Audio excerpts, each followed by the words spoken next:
আসানসোল দক্ষিণের বিধায়িকা, রাজ্যের গুরুত্বপূর্ণ মন্ত্রী অগ্নিমিত্রা পাল, তিনি যা বলেন তা করেন। তিনি যা বলেন তা করেন।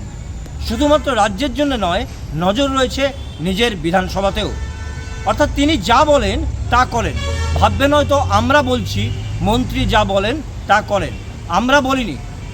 মানুষ বলছে দিদিভাই যা কথা দিয়েছিল সেই কথা রেখেছে এবং খুব অল্প সময়ের মধ্যে রেখেছে। দেখুন কি কথা দিয়েছিলেন এবং কি কথা তিনি রেখেছেন।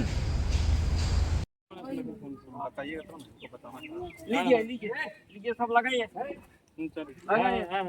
चंदन प्रेम से लगाइए दीजिए फूल दीजिए।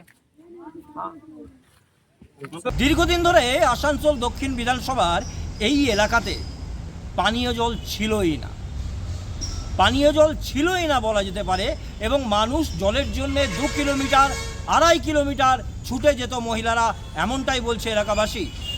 রাজ্যে সরকার পরিবর্তন এবং সরকার পরিবর্তনের আগে থেকে কিন্তু এইখানকার বিধায়িকা তিনি কথা দিয়েছিলেন যে জলের কষ্ট থাকবে না এই রুইদাসপাড়াতে 56 নম্বর ওয়ার্ডের 15 নম্বর বুথ এলাকায়।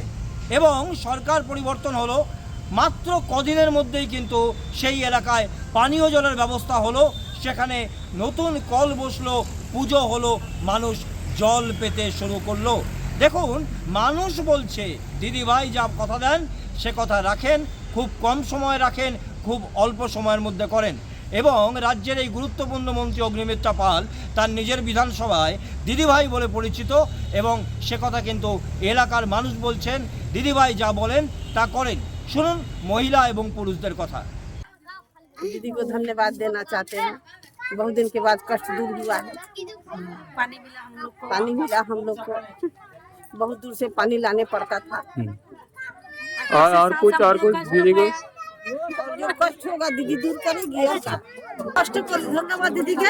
আমাদের ঘরে এসেছে ঠিকই আছে। মায়ের মন থেকে বলে ধন্যবাদ। মা বোনেদের পাড়ায় অনেক একটা কষ্ট ছিল, জলের কষ্ট। সেটা আজকে দিদির আশাতে, দিদির আশীর্বাদে আমরা সেটা পেলাম। আমরা বিগত 5 বছর ধরে আগের সরকারকে বলে এবং প্রশাসনকে অনেকবার চিঠি দিয়ে এখানকার কাউন্সিলরকে আমরা জানিয়ে আমরা জলের কোনোদিনও কষ্ট আমরা মেটাতে পারলাম না। আমাদের কষ্ট প্রশাসন মেটাতে পারেনি। আমরা বরাবরই এখানকার আমাদের মা বোনেরা 2 কিলোমিটার হেঁটে 1 কিলোমিটার হেঁটে জল আনতে যেত। আমাদের এই সরকার আসার, বিজেপি সরকার আসার মাত্র এখন 50 দিন হলো। তৎক্ষণাৎ আমরা জলের জন্য আমাদের দিদিকে অনুরোধ করলাম এবং সঙ্গে সঙ্গে ওই অনুরোধ আমাদের দিদি রেখে আমাদের সঙ্গে সঙ্গে জলের কাজটা শুরু করলাম। এবং কি আমরা 2 দিন পরেই আমরা জল পেলাম। এবং এই জন্য বিশেষ আমরা অনেক অনেক ধন্যবাদ জানাতে চাই আমাদের দিদি মাননীয় মন্ত্রী শ্রীমতী অগ্নিমিত্রা পাল মহাশয়াকে। আমাদের বিশেষ অনুষ্ঠান তুমি বলবে আমি শুনবো, এতে আমরা কিছু বলি না, বলে সাধারণ মানুষ, জনগণ, জনপ্রতিনিধি এবং আমাদের মাধ্যমে বার্তা যায়। এবং আজকের খবর থেকে এই বার্তাই মানুষের কাছে পৌঁছলো। আসানসোল দক্ষিণের বিধায়িকা, রাজ্যের গুরুত্বপূর্ণ মন্ত্রী অগ্নিমিত্রা পাল যে কথা দেন সে কথা রাখেন।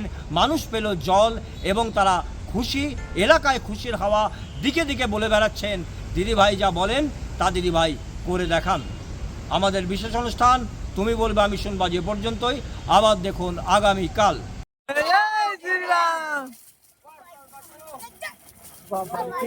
অগ্নিমিত্রা দি জিন্দাবাদ, জিন্দাবাদ জিন্দাবাদ জিন্দাবাদ জিন্দাবাদ।